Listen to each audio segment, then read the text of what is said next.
Alright, so we got our Yoder ys640 pellet smoker here. Barbecue boards, all walnut.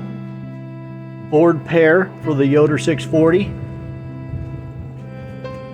Got our bigger barbecue board, 24 inch by 24 inch, which just had that spatchcock turkey on it. Let's see the progress.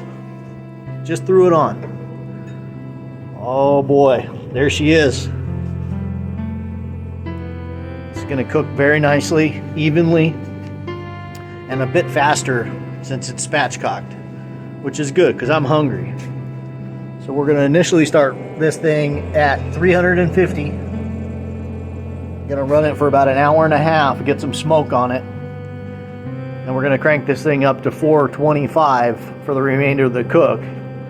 And once you got 155 in the breast, you're good. Time to start slicing and dicing. For this, we'll probably pull out our 36 inch by 24 inch biggest barbecue board and let everybody feed themselves right from the board.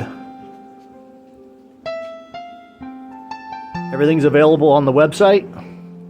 We have Traeger, Yoder, Green Mountain Grill, Rectech, and all sorts of other brands. Have a beautiful day.